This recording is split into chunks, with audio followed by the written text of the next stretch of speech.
बघा आता थोडं आपण विस्तृत माहिती घेऊ की कशा पद्धतीने काम राहते. तर सगळ्यात पहिले ग्रॅन्युलसाइट्स आपल्याला माहीत आहे की ग्रॅन्युल्स कशासाठी असतात ते. तर त्याच्यापैकी आहे न्यूट्रोफिल. याचं प्रमाण आहे 60 ते 65% आपल्याला माहीतच आहे. याचंच प्रमाण खूप जास्त आहे. याचं गिळण्याचं काम असते सूक्ष्मजीवांना. आकार असते अनियमित, इरेग्युलर शेप. आपल्याला माहीत आहे का त्यांचा शेप रेग्युलर का नाही आहे? कारण त्याचं वर्क तसं आहे. त्याला कसाही आकार घ्यावा लागते गिळंकृत करण्यासाठी. त्याच्यामुळं काय ते अनियमित असते. केंद्रक याचं असते 2 ते 5 लोबमध्ये विभाजित. 2 पेक्षा जास्त लोबमध्ये. म्हणजे बघा हे बघा इथं असे 2 ते 5 लोबमध्ये त्याला विभाजित दाखवलेलं आहे या ठिकाणी. तर हे न्यूट्रोफिल आहे. आणि का बरं ते 2 ते 5 लोबमध्ये विभाजित आहे? तर त्याचं कारण तुम्हाला माहिती आहे का, त्याला कोणत्याही ठिकाणी जावं लागते. एक मोठा केंद्रक असला तर तो त्या ठिकाणी जाणार नाही. त्याच्यामुळं कसं ते फ्लेक्झिबल बनते. 2-3 लोबमध्ये म्हणजे साखळीसारखं बनला तो कुठेही कसाही आकार घेऊन जाऊ शकते. ओके. आता आपल्याला पाहायचं आहे कारण तर आपल्याला माहीतच आहे, संक्रमण झाले त्या जावं लागते म्हणून आहे ना. आणि मोबाईल मल्टीलोब न्यूक्लियस असल्यामुळे काय होते, न्यूट्रोफिल लवचिक बनतात. ते झालं.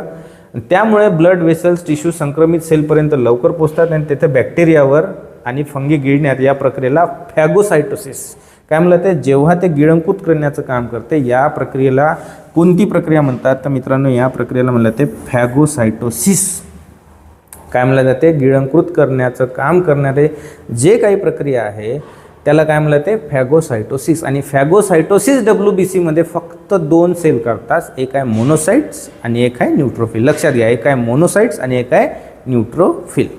तर समजलं आपल्याला का न्यूट्रोफिलचं काम काय आहे. तर या सगळ्या गोष्टी आहे. बघा अशा पद्धतीनं ते काय करत आहे, बॅक्टेरियाला गिळंकृत करत आहे. पहिले तिथं पोचला, त्याच्यानंतर त्यानं बॅक्टेरियाला डिटेक्ट केलं, त्याच्यानंतर मग त्याला अशा पद्धतीनं गिळंकृत करण्याचं काम केलं आणि फायनली त्याला खतम केलं. तर हे केलं कोणं, न्यूट्रोफिलनं.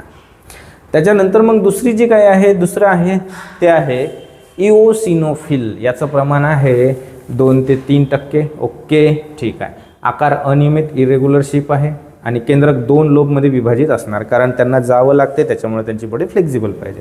बघा कशा पद्धतीने ग्रॅन्युल्स वगैरे दाखवले आहे.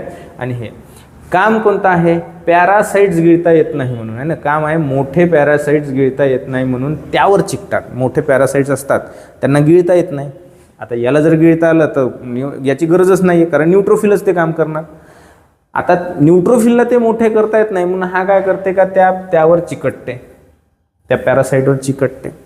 चिकटल्यावर काय करते का, टॉक्झिक केमिकल म्हणजे ग्रॅन्युल्स सोडतात आणि पॅरासाइट्सला नष्ट करतात. हे बघा काय आहे, तर हे आहे ग्रॅन्युल्स. या ग्रॅन्युल्समध्ये टॉक्झिक रसायन भरलेले असतात. ते लगेच त्याला चिकटतात, त्याच्यावर ते ॲसिडचा मारा करू नष्ट करतात. ठीक आहे ना. हां अशा पद्धतीनं करतात. म्हणजे हिस्टामाइनचा एलर्जी कंट्रोल करतात. पुन्हा काय होते, हिस्टामाइनचा एलर्जी कंट्रोल करतात, इफेक्ट कमी करतात, जसं खाज, सूज, लालसरपणा कमी करतात. आता आपल्याला माहिती आहे का, ज्या ठिकाणी बॅक्टेरियाचा संसर्ग झाला त्या ठिकाणी खाज वगैरे येण्याचं काम कोण करते, तर आपल्याला माहिती आहे बेसोफिल करते. आता हे त्या ठिकाणी आले, त्या ठिकाणी यांनी काय केलं की त्या पॅरासाइटवर अटॅक केला, त्यालाही खतम केलं. आणि हे जे काही हिस्टामाइनमुळं खाज, सूज वगैरे जे काही आली आहे त्यालाही नष्ट करण्याचं, त्याला कमी करण्याचं काम करतात. लक्षात आलं. मग कोणते आहे पॅरासाइट, जसं आहे हेल्मिन्थीज आहे, त्यांनी अटॅक केला. एक उदाहरण देऊन राहिलो, असे तर भरपूर आहे. राऊंड वर्म आहे, टेपवर्म आहे, हुप वर्म आहे ना, फायलेरिया वर्म आहे. तर असे जर अटॅक केलं तर याला मारण्याचं काम जे करते ते करते इओसिनोफिल. लक्षात आलं. त्याच्यानंतर तिसरा जो आपण बघितला, तिसरा आहे बेसोफिल. आता ॲक्च्युअल आपण बेसोफिल, इथं माझ्या लिहिण्यामध्ये थोडीशी चूक झालेली आहे. बेसोफिल जे आहे, बेसोफिलचं आपण पाहिलं होतं की प्रमाण आहे 0.5% ते 1% आहे ना, बरोबर आहे ना. 0.5% ते 1% बघितलं होतं आपण. हां 0.5% ते 1%, तिथं चूक झालेली आहे माझी. लक्षात घ्या, 0.5 ते 1. लक्षात घ्या, हे चुकीचं आहे. याचं प्रमाण.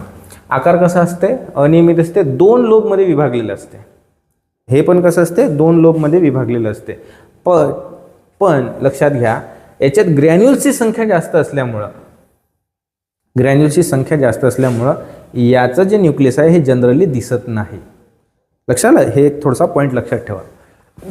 काम तुम्हाला माहीतच आहे काय करते, हिस्टामाइन रिलीज करते, रक्तवाहिन्या रुंद करण्याचं काम. हिपॅरिन रिलीज म्हणजे रक्त गोठू देत नाही. आणि लालसरपणा, खाज वाढवते, म्हणजे इन्फ्लामेशनमध्ये भाग घेते. आता इन्फ्लामेशन म्हणजे नेमकं काय असते ते थोडंसं लक्षात घ्या, की शरीरात इजा किंवा सूक्ष्मजीवांचा संसर्ग झाला, शरीराला एखादी इजा किंवा सूक्ष्मजीवांचा संसर्ग तिथं झाला की त्या ठिकाणी होणारी संरक्षणात्मक प्रतिक्रिया म्हणजे म्हणते इन्फ्लामेशन. तर इन्फ्लामेशन तयार करण्याचं काम जे करते हे बेसोफिल संरक्षणात्मक प्रतिक्रिया. आता आपण आलो एग्रॅन्युलोसाइट्स म्हणजे अकणिका पेशी. आता यांचं सिंपल गोष्ट आहे का त्यांच्यामध्ये ग्रॅन्युल्स होते म्हणून त्याला ग्रॅन्युलोसाइट्स म्हणत होतो. यांच्यामध्ये ग्रॅन्युल्स नसणार म्हणजे यांचं ग्रॅन्युल्स नसणार. यांचं काम आहे सरळ जाणे म्हणजे ग्रॅन्युल्स जे एग्रॅन्युलोसाइट्स आणि ग्रॅन्युलोसाइट्स आहेत त्याच्यापेक्षा याचा आकार कसा असणार, छोटाच असणार. म्हणजे हे ऑब्व्हियसली छोटे असणार, ते मोठे होते, हे छोटे आहेत. आणि हे छोटे असल्यामुळे याचं डायरेक्ट स्पष्ट आणि मोठं केंद्रक असणार, एकच केंद्रक आहे. बरोबर आहे, ओके. हा थोडासा फरक जो आहे ना तो समजला ना तर बायोलॉजी एकदम सोपं आहे. ठीक आहे. तर हा आकार कसा आहे बघा, याचा केंद्रकाचा आकार कसा आहे, मोठा आहे. बघा याच्याबद्दल माहिती घेऊ. याचं जे प्रमाण असते कोणाचं, इथं पुन्हा चूक झाली यार, बेसोफिल झालं या ठिकाणी बेसोफिल नाही पाहिजे, या ठिकाणी पाहिजे होतं आपल्याला लिम्फोसाइट. या ठिकाणी काय पाहिजे होतं, लिम्फोसाइट. ओके, या ठिकाणी पाहिजे होतं लिम्फोसाइट. LYMPHO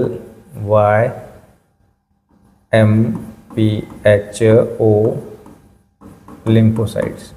ठीक आहे, थोड्या चुका होते, थोडं अंडरस्टँड करून घ्या. लिम्फोसाइट याचं प्रमाण किती असते तर 20 ते 25% असे. न्यूट्रोफिल नंतर दुसरा क्रमांक असते याचा आकार अनियमित इरेग्युलर्स असतो, माहिती आहे आपल्याला. 7 ते 15 मायक्रोमीटर. कसा असते, 7 ते 15 मायक्रोमीटर, छोटा असतो. एक मोठं केंद्रक असते, एक मोठं गोल केंद्रक. बघा, एक मोठं आणि गोल केंद्रक त्याच्यामध्ये आहे आणि जवळजवळ पूर्ण पेशी व्यापते त्याचीवाली, खूप मोठा आहे. याचा जर प्रकार बघितला आपण तर बी लिम्फोसाइट आणि टी लिम्फोसाइट आहे. काम आहे अँटीबॉडीज तयार करणे, आणि अँटीबॉडीज तयार करणे म्हणजे अँटीबॉडी तयार झाली का हे टी लिम्फोसाइट काय करते, एक्स्ट्रा सेल्युलर पॅथोजन्स म्हणजे जो काही सूक्ष्मजीव अजून पेशीच्या आतमध्ये गेलेला नाही आहे त्याच्यावर ॲक्ट करण्याचं काम जो तो कोण करणार आहे, बी लिम्फोसाइट. लक्षात आलं का, ओके. आता आहे टी लिम्फोसाइट. काय करणार, टी लिम्फोसाइट आहे ते इन्फेक्टेड सेललाच नष्ट करून टाकते, आहे ना. याला म्हणते इंट्रासेल्युलर पॅथोजन म्हणजे व्हायरसवर वगैरे काम जे करण्याचं काम करणार ते आहे टी लिम्फोसाइट. लक्षात आलं.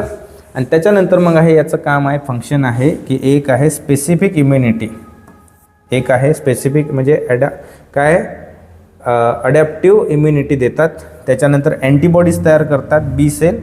बी सेल म्हणजे कोण आहे आपले बी लिम्फोसाइट काय करतात तर हे अँटीबॉडीज तयार करतात आणि इन्फेक्टेड सेल जे आहे यांना नष्ट करतात कोण, टी सेल. आणि मेमोरी तयार करतात. मेमोरी म्हणजे पुढच्या वेळेस जर असा कोणता व्हायरस आला तर त्याच्यासोबत कसं लढायचं याची पूर्ण इन्फॉर्मेशन ज्याच्यामध्ये असते ते असते आपल्या बी लिम्फोसाइट आणि टी लिम्फोसाइट म्हणजे लिम्फोसाइटमध्ये हे सगळी माहिती असते.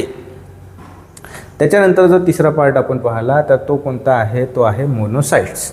आता मोनोसाइटचा जर विचार केला तर याचं प्रमाण असते 2 ते 6%. आकार असते अनियमित, इरेग्युलर शेप आहे, 15 ते 20 मायक्रोमीटर असते. याच्या केंद्रकाबद्दल लक्षात घ्या, याचं केंद्रक असते किडनीच्या आकाराचं किंवा घोड्याच्या नालीसारखं. कसं असते, घोड्याच्या नालासारखं. हाही एक इम्पॉर्टंट प्रश्न आपल्याला बनते की कोणत्या व्हाईट ब्लड सेलचा आकार हा किडनीच्या आकारासारखा असतो तर मोनोसाइट्सचा असतो. लक्षात आलं का, किंवा मग घोड्याच्या नालासारखा आहे ना. विशेष वैशिष्ट्य म्हणजे रक्तात बाहेर पडून टिश्यूमध्ये जातात, तिथे जाऊन मायक्रोफेज बनतात. म्हणजे सगळ्यात पहिले कुठून रक्तातून बाहेर पडून कुठं जातात, टिश्यूमध्ये जातात, तिथं जाऊन काय बनतात ते मायक्रोफेज बनतात. आणि मायक्रोफेज बनल्यानंतर तिचं काम आहे की सूक्ष्मजीवांना गिळून करणे म्हणजे त्याला म्हणते फॅगोसायटोसिस. सूक्ष्मजीवांना गिळून काय करतात ते नष्ट करतात. आणि त्याच्यानंतर डेड सेल साफ करणे, जसं मृत जुने पेशी वगैरे हटवण्याचं काम करतात. हे सगळं याचं काम आहे. तर अशा पद्धतीनं आज आपण व्हाईट ब्लड सेलला पूर्ण एक खूप खोलातून खूप डिटेल आणि व्यवस्थित एक्झाम पॉईंट ऑफ व्ह्यू आपण पूर्ण केलेला आहे. आय होप तुमचे सर्व कन्सेप्ट क्लिअर झालेले असतील. तर माझं शिकवणं तुम्हाला आवडत असेलच तर याच गोष्टीवर तुम्ही माझ्या चॅनलला लाईक, शेअर आणि सबस्क्राईब करा. लाईक पण करा, शेअर पण करा, सबस्क्राईब पण करा. विशेष म्हणजे तुम्ही मला कमेंट करा की माझं शिकवणं कुठे कोणत्या ठिकाणी चुकलं आहे, कोणत्या ठिकाणी व्यवस्थित वाटत आहे. तुम्ही कमेंट करत नाही, ठीक आहे. तर एवढं बोलतो आणि आपला आजचा टॉपिक इथेच थांबवतो. धन्यवाद.